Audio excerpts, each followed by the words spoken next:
video part 1 sudah kita jelaskan tentang DI/TI wilayah Jawa Barat dan juga Jawa Tengah. Nah, kita lanjutkan ke DI/TI Kalimantan Selatan. Di mana DI/TI di Kalimantan Selatan itu dipimpin oleh Ibnu Hajar. Nah, Ibnu Hajar ini merupakan mantan Letnan Kolonel 2 TNI yang kecewa dengan perjanjian Renville. Nah, Kolonel 2 TNI ini merupakan TNI Angkatan Laut. Nah, di mana di perjanjian Renville sudah kita ketahui bahwa Kalimantan Selatan bukan termasuk daerah dari Indonesia. Daerah Indonesia hanya ada 3. Nah, Kalimantan Selatan merupakan daerah kekuasaan dari Belanda, di mana anggota TNI yang ada di Kalimantan Selatan harus ditarik mundur dari Kalimantan Selatan, ya. Nah, untuk itu pemerintah Indonesia melakukan yang namanya rasionalisasi. Nah, di sini nomor 2, pemberontakan ini dilatar belakangi oleh ketidakpuasan Ibnu Hajar selaku pimpinan pasukan terhadap program rasionalisasi terhadap tentara yang dilakukan oleh pemerintah. Jadi gini, rasionalisasi ini merupakan program pemangkasan anggota TNI. Nah, kita hanya kebagian 3 wilayah, otomatis TNI kita hanya berada di titik-titik wilayah Indonesia. Sedangkan daerah-daerah yang tidak termasuk wilayah Indonesia, anggota TNI-nya dipangkas atau diberhentikan. Ya, diberhentikan. Nah, Ibnu Hajar tidak terima akan adanya program rasionalisasi ini. Dia ingin tetap menjadi anggota TNI sama dengan anggota TNI yang lain yang ada di Kalimantan Selatan, menginginkan status TNI-nya tetap dipertahankan meskipun misalnya mereka harus ikut sama ke daerah-daerah, misalnya daerah-daerah di perjanjian Renville, 3 daerahnya. Cuma pemerintah Indonesia menolak atas saran dari Ibnu Hajar. Kemudian menyikapi hal tersebut, Ibnu Hajar membentuk Kesatuan Rakyat yang Tertindas pada pertengahan Oktober 1950. Nah, di tahun 1950, Ibnu Hajar bersama teman-temannya, sesama anggota TNI 2, itu melakukan atau membentuk yang namanya Kesatuan Rakyat yang Tertindas. Ya. Kemudian Ibnu Hajar melakukan penyerangan. Nah, penyerangan terhadap pos-pos TNI dan melakukan kekacauan di sejumlah wilayah di Kalimantan Selatan. Jadi, kemudian yang ketiga, selanjutnya, pemerintah mencoba memberikan kesempatan kepada Ibnu Hajar untuk menghentikan pemberontakannya secara baik-baik. Dan akhirnya Ibnu Hajar menyerah. Jadi, melihat kekacauan yang terjadi, pemerintah memerintahkan Ibnu Hajar untuk berhenti melakukan pemberontakan secara baik-baik, ditegur lah, istilahnya ditegur. Kemudian Ibnu Hajar dengan sukarela menyerah kepada pemerintah Indonesia dan menyerahkan diri maksudnya kepada pemerintah Indonesia. Namun ternyata menyerahnya Ibnu Hajar merupakan tipu muslihat untuk merampas persenjataan TNI. Jadi ternyata dia menyerahkan diri itu bukan serta-merta insaf, ya, keinginan untuk memang menyesal atas tindakan yang dia lakukan bersama teman-temannya. Nah, tapi menyerahnya Ibnu Hajar merupakan tipu muslihat, ingin merampas persenjataan dari TNI Indonesia, tentara Indonesia. Ya, kemudian setelah dirampas persenjataannya, baru dia kabur ke Kalimantan Selatan. Nah, pada tahun 1954, Ibnu Hajar bersama kelompoknya itu bergabung ke DI/TI dan diangkat menjadi panglima di DI/TI di Kalimantan Selatan. Nah, upaya penumpasan.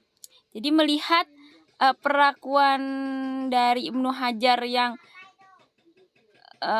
berkhianat terhadap pemerintah Indonesia, terhadap TNI, pemerintah Indonesia melakukan siasat yaitu melakukan gerakan operasi militer ke Kalimantan Selatan. Nah, pada tahun 1959 pemberontakan dapat dihancurkan. Nah, Ibnu Hajar beserta kelompoknya berhasil menyerah pada Juli 1965. Nah, karena akibat ulahnya Ibnu Hajar dihukum mati pada Maret 1965 di atas putusan Mahkamah Militer Indonesia. Oke. Nah, selanjutnya yang keempat, DITI Sulawesi yang terjadi di Sulawesi Selatan. Nah, pemberontakan DITI Sulawesi Selatan ini dipimpin oleh Kahar Muzakar, yang mana Kahar Muzakar merupakan komandan Kesatuan Gerilya Sulsel. Nah, ini bukan termasuk anggota TNI pada saat itu. Kalau misalnya Ibnu Hajar itu termasuk anggota TNI 2 atau Angkatan Laut. Kalau Kahar Muzakar ini termasuk orang yang sangat berjasa mempertahankan kemerdekaan Indonesia di Sulawesi Selatan bersama teman-temannya. Ya, kayak misalnya Kartosuwiryo dan juga anggota Hizbullah dan Sabilillah. Nah, pada tanggal 30 April 1950 dalam suratnya Kahar Muzakar menuntut pemerintah RI agar semua anggotanya diangkat menjadi tentara pemerintah atau APRIS dengan nama Brigade Hasanuddin. Jadi dia meminta bahwa mereka dan juga anggotanya itu diangkat menjadi anggota TNI atau APRIS. Nah, APRIS itu kepanjangan dari Angkatan Perang Republik Indonesia Serikat. Namun demi menghindari hal-hal yang tidak diinginkan, pemerintah pusat bersama pimpinan APRIS mengeluarkan kebijakan dengan memasukkan semua anggota Kahar Muzakar ke dalam Korps Cadangan Nasional dan Kahar diangkat menjadi pimpinan dengan pangkat Letnan Kolonel. Nah, Kahar Muzakar, pemerintah menolak untuk mengangkat Kahar Muzakar dan juga teman-temannya menjadi anggota APRIS.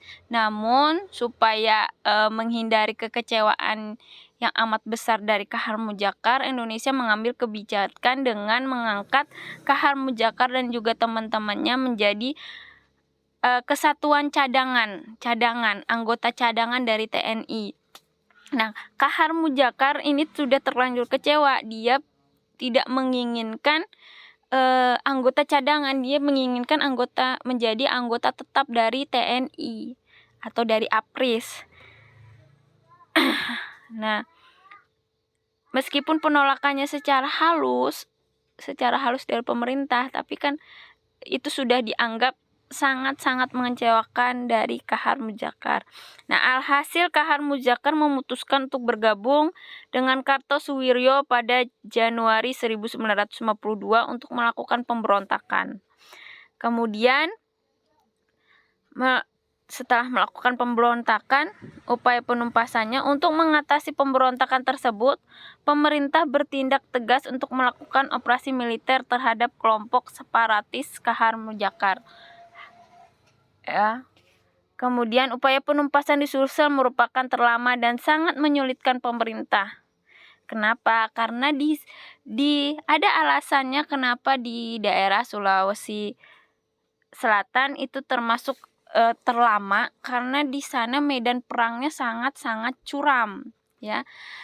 Medan perangnya itu masih sangat banyak sekali pegunungan, hutan-hutan, jadi kesulitan para TNI kita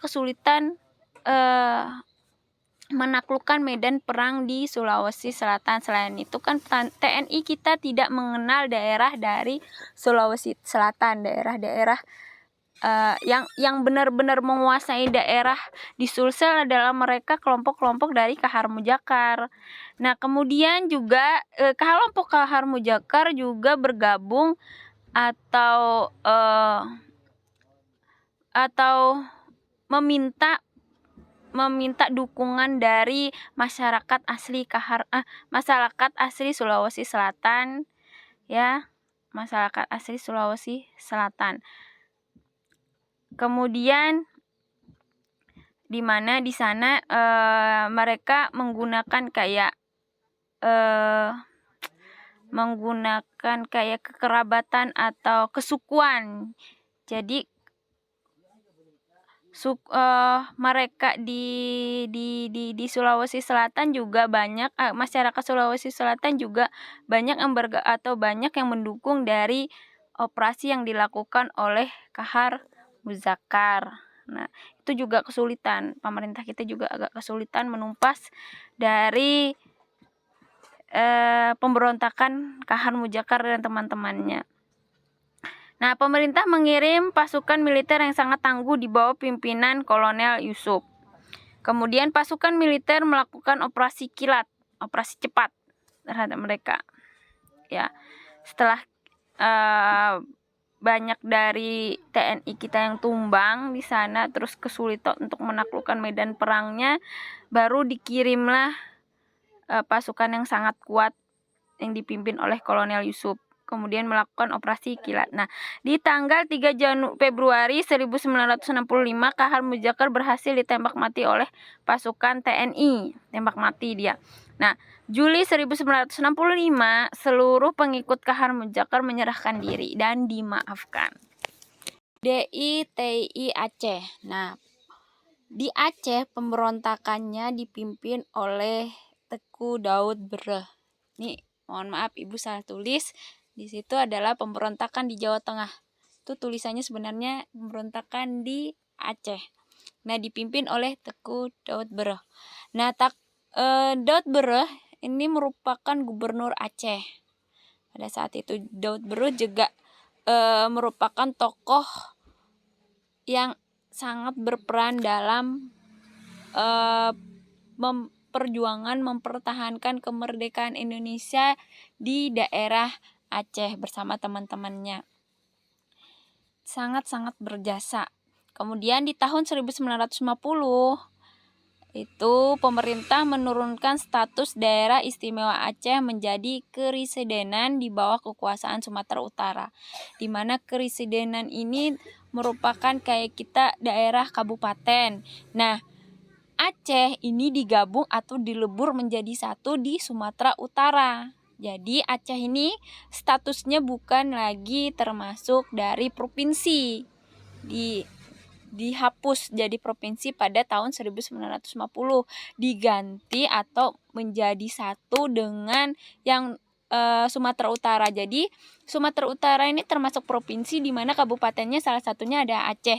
Nah, masyarakat Aceh dan juga Daud Bereh itu tidak terima atas peleburan daerah Aceh atau pencabutan daerah istimewa Aceh tersebut, karena menurut mereka juga salah satu alasannya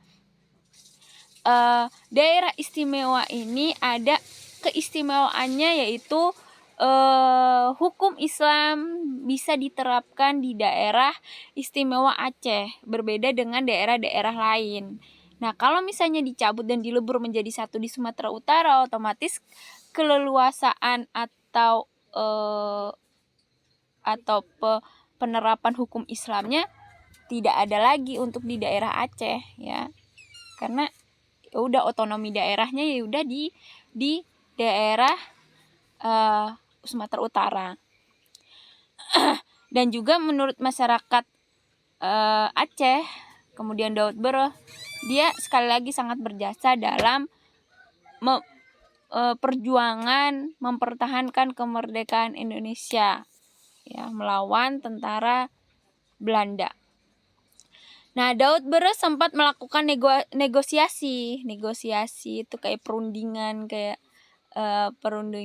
kayak duduk berunding atau negosiasi kepada Soekarno agar tidak direalisasikan. Namun permintaan beliau nggak disetujui, tetap mau dilebur. Jadi kayak memohon kepada pemerintah kita untuk tolonglah daerah kami tetap aja, provinsi kami tetap saja, jangan dijadikan satu ke daerah Sumatera Utara. Tapi sekali lagi pemerintah tidak setuju. Kemudian Daud Bere sangat kecewa dengan pemerintah karena menurutnya pemerintah mengabaikan jasa baik masyarakat Aceh. Ya, kecewa.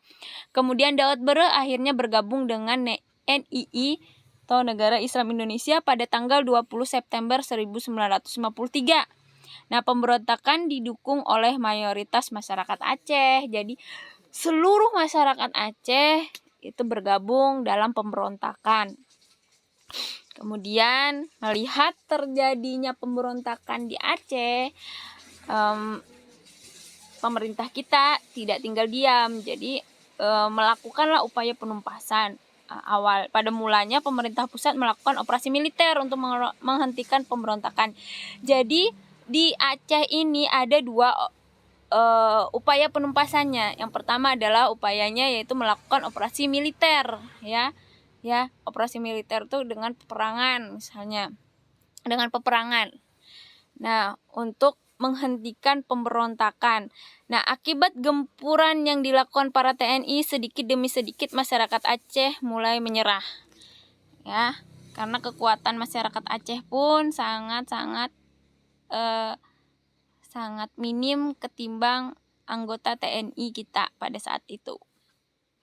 Jadi mudah dilumpuhkan oleh pemerintah kita. Kenapa jadi pemerintah kita melakukan operasi militer di awalnya tidak melakukan yang namanya negosiasi atau dengan cara misalnya negosiasi atau dengan cara musyawarah duluan? Karena pemerintah Indonesia takut hal yang sama terjadi pada Ibnu Hajar. Ibnu Hajar kan awal-awalnya dulu kita musyawarah dulu dengan cara baik-baik dulu, ternyata malah digunakan kesempatannya untuk menikung pemerintah Indonesia. Nah, itu awal-awalnya kenapa pemerintah kita melakukan operasi militer dulu. Kemudian atas inisiatif Kolonel M. Yasin atau Pangdam Iskandar Muda mengusulkan agar diadakannya musyawarah karena udah nggak tega lagi ngelihat masyarakat Aceh. Jadi Kolonel M. Yasin ini udah kita adakan musyawarah saja dengan kerukunan masyarakat Aceh, yaitu pada tanggal 17 sampai 21 Desember 1962. Nah, Kolonel M. Yasin ini menjanjikan akan mengembalikan status Aceh sebagai provinsi dan disambut baik. Hal tersebut disambut baik oleh masyarakat Aceh. Kemudian pemerintah pusat akhirnya mengembalikan status daerah Aceh, daerah istimewa bagi Aceh dengan hak-hak otonomi daerahnya. Nah, dengan dikembalikannya status daerah istimewa Aceh, berakhirlah DITII di Aceh. Terima kasih. Wassalamualaikum warahmatullahi wabarakatuh.